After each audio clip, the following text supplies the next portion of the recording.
ಉಪ್ಪಿನಂಗಡಿ ಕಾಲೇಜಿನಲ್ಲಿ ಉಂಟಾಗಿದ್ದ ಹಿಜಾಬ್ ವಿವಾದದ ವರದಿ ಮಾಡಲು ತೆರಳಿದ್ದ ಪತ್ರಕರ್ತರ ಮೇಲೆ ಹಲ್ಲೆ ನಡೆಸಿದ್ದಲ್ಲದೆ ಕ್ಯಾಮೆರಾವನ್ನ ಕಿತ್ತೆಸೆದು ಹಾನಿ ಮಾಡಿ ಮೆಮೊರಿ ಕಾರ್ಡ್ ಡಿಲೀಟ್ ಮಾಡಿದ ಕಿಡಿಗೇಡಿ ವಿದ್ಯಾರ್ಥಿಗಳ ಕೃತ್ಯವನ್ನ ಖಂಡಿಸಿ ಇಂದು ಮಂಗಳೂರಿನಲ್ಲಿ ದಕ್ಷಿಣ ಕನ್ನಡ ಜಿಲ್ಲಾ ಕಾರ್ಯನಿರತ ಪತ್ರಕರ್ತರ ಸಂಘದ ವತಿಯಿಂದ ಪ್ರತಿಭಟನೆ ನಡೆಯಿತು.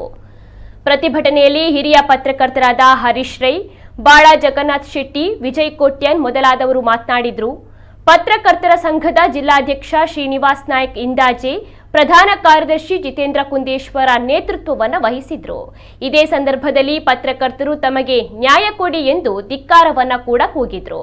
ಪೊಲೀಸ್ ಇಲಾಖೆ ಕೂಡಲೇ ಈ ಘಟನೆ ಕುರಿತಂತೆ ಬಿ ರಿಪೋರ್ಟ್ ಮಾಡಬೇಕು ಹಾಗೂ ಎಸ್ಐ ಅವರನ್ನ ಸಸ್ಪೆಂಡ್ ಮಾಡಬೇಕು ಎಂದು ಆಗ್ರಹಿಸಲಾಯಿತು. ಕ್ಲಾಕ್ ಟವರ್ನಿಂದ ಎಸ್ಪಿ ಕಚೇರಿವರೆಗೆ ಕಾಲ್ನಡಿಗೆ ಜಾಥಾ ನಡೆದು ಎಸ್ಪಿ ಋಷಿಕೇಶ್ ಸೋನಾವಣಿ ಅವರಿಗೆ ಮನವಿಯನ್ನ ಸಲ್ಲಿಸಲಾಯಿತು.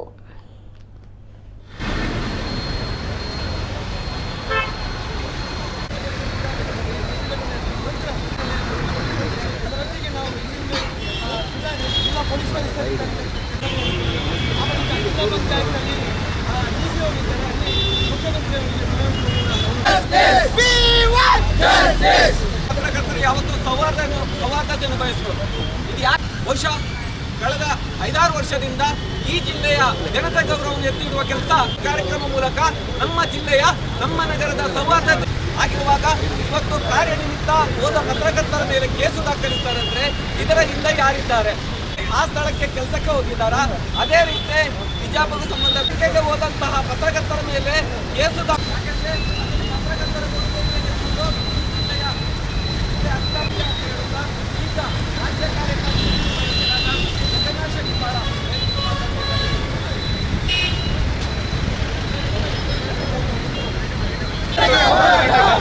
ನಮ್ಮ ಪತ್ರಕರ್ತರ ಬೇಡಿಕೆಗಳೇನು? ಈ ಪ್ರಕರಣ ಬೇಡಿಕೆಗಳೇನು?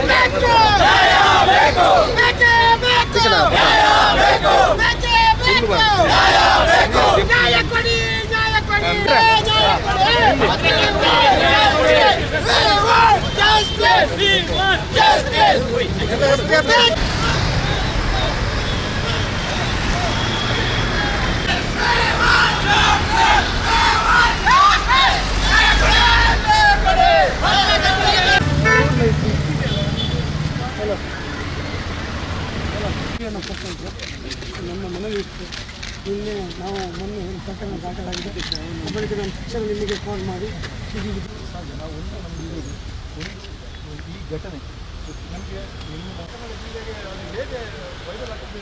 ನೋಡಿ, ಅವರು ಮನವಿ ಕೊಟ್ಟಿದ್ದಾರೆ. ಅವ್ರು ಏನು ಪಾಯಿಂಟ್ ಏನು ಪ್ರಸ್ತಾಪ ಮಾಡಿದ್ದಾರೆ ಅದು ಆ ಪಾಯಿಂಟ್ಸನ್ನು ನಾವು ಕನ್ಸಿಡರ್ ಮಾಡ್ತೀವಿ, ಅದರ ಬಗ್ಗೆ ವಿಚಾರಣೆ ಮಾಡ್ತೀವಿ. ಮತ್ತು ಈಗಾಗಲೇ FIR ಮಾಡಲಾಗಿದೆ, ಅದಕ್ಕೆ ತಕ್ಕಂತೆ ನಾವು ತನಿಖೆ ಮಾಡಲೇಬೇಕು.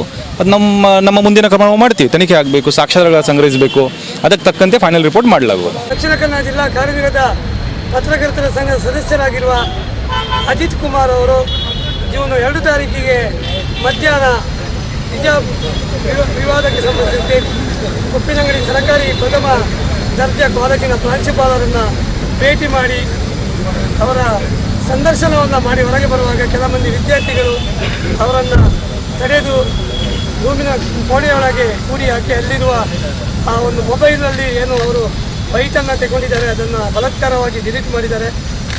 ಈ ಘಟನೆಯನ್ನು ತಕ್ಷಣವೇ ನನ್ನ ಪುತ್ತೂರು ತಾಲೂಕು ಪತ್ರಕರ್ತರ ಸಂಘದ ಅಧ್ಯಕ್ಷರಾಗಿರುವ ಶ್ರವಣ್ ಕುಮಾರ್ ಅವರು ನನ್ನ ಗಮನಕ್ಕೆ ತಂದಾಗ ನಾನು ಕೂಡಲೇ SP ಅವರಿಗೆ ನಡೆದ ಘಟನೆಯ ಬಗ್ಗೆ ಮಾಹಿತಿಯನ್ನು ಕೂಡ ಕೊಟ್ಟಿದ್ದಾರೆ. ಕೂಡಲೇ ಸ್ಪಂದಿಸಿದ SP ಅವರು ತಕ್ಷಣ ಯಾರು ಸ್ಟೇಷನ್ಗೆ ಹೋಗಿ ದೂರು ಕೊಡ್ತಾರೆ ಅವರು ದೂರನ್ನು ಕೊಡಲಿ, ಅದರ ಬಗ್ಗೆ ಇಲಾಖೆ ಸೂಕ್ತವಾದ ಕ್ರಮ ಕೈಗೊಳ್ತೇವೆ, ನಾವು ತಕ್ಷಣವೇ ಅವರ ವಿರುದ್ಧ ಸೂಕ್ತ ಕ್ರಮ ಕೈಗೊಳ್ತೇವೆ ಅಂತೇಳಿ ಭರವಸೆಯನ್ನು ಕೊಟ್ಟಿದ್ದರು. ಆ ಬಗ್ಗೆ ಸಂಜೆಯ ಹೊತ್ತಿಗೆ DC ಅವರ ಹತ್ರ ಕೂಡ ಮಾತುಕತೆ ಮಾಡಿದಾಗ ಜಿಲ್ಲಾಧಿಕಾರಿಯವರು ಕೂಡ ಏನು ಘಟನೆ ನಡೆದಿದೆ ಅದನ್ನು ಈಗಾಗಲೇ ನೀವು ದೂರು ಕೊಟ್ಟಿರುವ ಕಾರಣ ಅದಕ್ಕೆ ಸೂಕ್ತವಾಗಿ ಸ್ಪಂದಿಸುವ ಭರವಸೆಯನ್ನು ಕೂಡ ಕೊಟ್ಟಿದ್ದರು.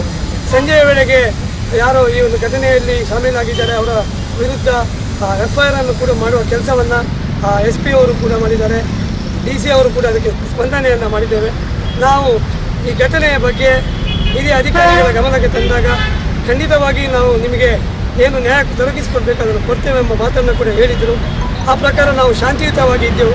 ಇನ್ನೇನು ನಾವು ಬೆಳಿಗ್ಗೆ ಶಾಂತಿಯುತವಾಗಿ ಒಂದು ಮನವಿಯನ್ನು ಕೂಡ ತಪ್ಪಿತಸ್ಥರ ವಿರುದ್ಧ ಕ್ರಮ ಕೈಗೊಳ್ಳಿ ಅಂತ ಹೇಳಿ ಜಿಲ್ಲಾಧಿಕಾರಿ ಕಚೇರಿಯಲ್ಲಿ SP ಅವರ ಸಮ್ಮುಖದಲ್ಲಿ ನಾವು ಜಿಲ್ಲಾಧಿಕಾರಿ ಅವರಿಗೆ ಕೂಡ ಮನವಿಯನ್ನು ಕೊಟ್ಟಿದ್ದೇವೆ. ರಾಜ್ಯ ಸಂಘದ ಅಧ್ಯಕ್ಷರು ಮತ್ತು ಪದಾಧಿಕಾರಿಗಳಿಗೆ ಈ ವಿಚಾರವನ್ನು ಗಮನಕ್ಕೆ ತಂದಿದ್ದೇವೆ. ಈಗ ನಾವು ಜಿಲ್ಲಾಧಿಕಾರಿಯವರ ಮೂಲಕ ಮುಖ್ಯಮಂತ್ರಿಯವರಿಗೆ ಮನವಿ ನೀಡುತ್ತಿದ್ದೇವೆ. ಅದೇ ರೀತಿ ಆ ಪ್ರತಿಯನ್ನು ರಾಜ್ಯ ಸಂಘಕ್ಕೂ ಕಳಿಸಿಕೊಡಲಾಗುವುದು. ಅಲ್ಲಿಂದ ಅವರು ನಮ್ಮ ರಾಜ್ಯಾಧ್ಯಕ್ಷರು ಮತ್ತು ಪದಾಧಿಕಾರಿಗಳು ಗೃಹ ಸಚಿವರು ಮತ್ತು ಮುಖ್ಯಮಂತ್ರಿಗಳನ್ನು ಭೇಟಿಯಾಗಿ ಈ ಬಗ್ಗೆ ಮಾತುಕತೆ ನಡೆಸಿದ್ದಾರೆ. ಅದೇ ರೀತಿ ಜಿಲ್ಲಾ ಸಂಘ ಏನು ತೀರ್ಮಾನ ಕೈಗೊಳ್ಳುತ್ತದ ಅದಕ್ಕೆ ನಾವು ಬದ್ಧ ಅಂತ ರಾಜ್ಯ ಸಮಿತಿ ತಿಳಿಸಿದೆ. ಈ ಘಟನೆಯನ್ನು ನಾವು ತೀವ್ರವಾಗಿ ಖಂಡಿಸ್ತೇವೆ. ಧನ್ಯವಾದಗಳು. ನಾಗರಿಕರಿಗೆ ಏನಾದರೂ ತೊಂದರೆಗಳಾದಾಗ, ಅವರಿಗೇನಾದರೂ ಬೇಡಿಕೆ ಇದ್ದಾಗ ಅವರು ರಸ್ತೆಗಿಳಿದು ಪ್ರತಿಭಟನೆ ಮಾಡಿದ ಸಂದರ್ಭ ಅದನ್ನು ಸರ್ಕಾರಕ್ಕೆ ಅಥವಾ ಸಂಬಂಧಪಟ್ಟವರಿಗೆ ವರದಿ ಮೂಲಕ ಅಥವಾ ಮಾಧ್ಯಮದ ಮೂಲಕ ತಿಳಿಸುವುದು ಪತ್ರಕರ್ತರ ಜವಾಬ್ದಾರಿ. ಅದರಲ್ಲಿ ವಿಪರ್ಯಾಸ ಅಂತ ಹೇಳಿದರೆ, ಮಂಗಳೂರಿನಲ್ಲಿ ಪತ್ರಕರ್ತರು ಬೀದಿಗಿಳಿಯುವುದು, ಪ್ರತಿಭಟನೆ ಮಾಡುವಂಥ ಒಂದು ಅನಿವಾರ್ಯತೆ ಇವತ್ತು ಎದುರಾಗಿದೆ.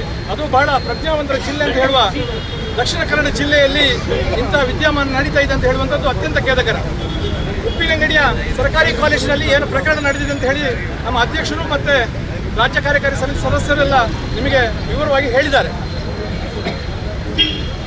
ಒಂದು ಪೊಲೀಸ್ ಠಾಣೆಯ ಕೂಗಳತೆಯಲ್ಲಿ ಒಂದು ಪತ್ರಕರ್ತರ ಮೇಲೆ ಹಲ್ಲೆ ಪ್ರಕರಣ ನಡೆದಿದ್ರು ಕೂಡ ಆ ಠಾಣೆಯ ಅಧಿಕಾರಿ ಯಾರು ಹಲ್ಲೆ ನಡೆಸಿದ್ದಾರೆ ಅವರಿಂದಲೇ ದೂರನ್ನು ಪಡೆದು FIR ದಾಖಲಿಸುವುದು ಮಾತ್ರ ಅಲ್ಲ, ಆ FIRನ ಪ್ರತಿಯನ್ನ ಸಾಮಾಜಿಕ ಜಾಲತಾಣದಲ್ಲಿ ಅವನು ಅದನ್ನು ಸಾರ್ವಜನಿಕರಿಗೆ ಅಥವಾ ಮಾಹಿತಿಯನ್ನು ಕೊಡ್ತಾನೆ ಅಂತ ಹೇಳಿದರೆ ದಕ್ಷಿಣ ಕನ್ನಡ ಜಿಲ್ಲೆಯಲ್ಲಿ ನಮಗೆ ಬಹಳ ಗೌರವ ಇದೆ. ಇಲ್ಲಿಯ ಪೊಲೀಸ್ ಕಮಿಷನರ್ ಬಗ್ಗೆ ಗೌರವ ಇದೆ, ಇಲ್ಲಿಯ ಜಿಲ್ಲಾ ಪೊಲೀಸ್ ವರಿಷ್ಠಾಧಿಕಾರಿ ಅವರ ಬಗ್ಗೆ ಗೌರವ ಇದೆ, ಇಲ್ಲಿಯ ಪೊಲೀಸರ ಬಗ್ಗೆ ನಮಗೆ ಗೌರವ ಇದೆ.